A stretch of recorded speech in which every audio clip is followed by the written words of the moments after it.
Hey, it's Shy Guy Shawn on location here at beautiful Delaware Park, and this is the Heat Index.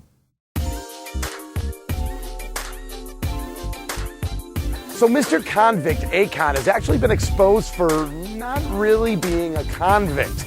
Now, to most of us, that's something to brag about, you know, never going to jail, never being imprisoned and whatnot. But Akon kind of set his whole career on being a convict. I mean, his first single was called Locked Up.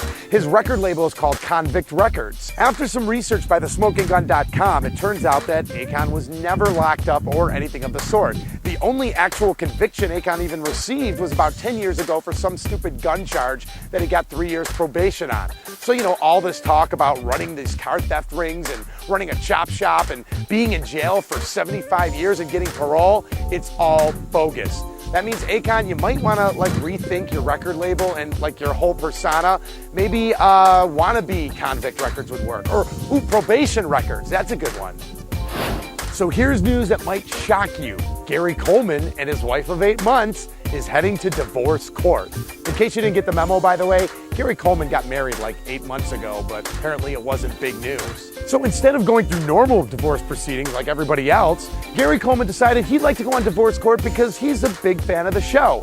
What that really means is he can't get a gig on any of these other dumb celebrity reality shows. Might as well try this one. Gary's soon-to-be ex-wife Shannon claims the problem all starts from him never wanting to go out with her, but actually wanting to sit at home all the time, play video games, and play with his train sets.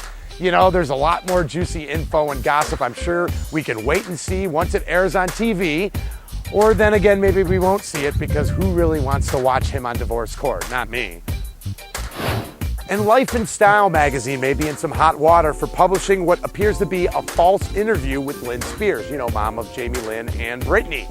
In an article titled What Mom Really Thinks, they claim that Lynn has quoted things like she was disappointed that her daughter Jamie Lynn got pregnant at such a young age and that she prays every day for Britney to someday become a better mother.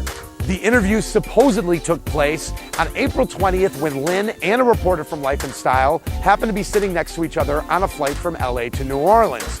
Well, Lynn has gone on and said that this never happened. She never exchanged words with this guy. She didn't even know that he worked for Life and Style magazine. He sat down, she thought he was flaky. She even asked the flight attendants if this guy could be moved to another location because he was so obnoxious. Reps for Lynn Spears claim that they have at least 4 witnesses who were also on the flight and can prove there was never an exchange of words between Lynn Spears and the guy who wrote this article. Life and Style magazine is still sticking by their story. They still published it and said this is what really happened, this is what was really said. Now, I learned in grade school, don't believe the hype. So I don't know if most of us are going to buy into this bogus story anyways or not. Looks like it might be trouble in paradise for Life and Style magazine. It's Shy Guy Shawn, and that's your Heat Index for this week. Now it's time where we move to my video pick of the week, which is from the band The Action Design. It's actually made up of 2 former members of the band Tsunami Bomb, Emily and Matt, and 2 other bandmates from California. The CD is in stores now. It's called Into a Sound, and they're actually going to be performing on a couple Warped Tour dates this summer at the end of June and mid-August. Check it out right now, my video pick of the week. The video is called Connect/Disconnect. This is The Action Design.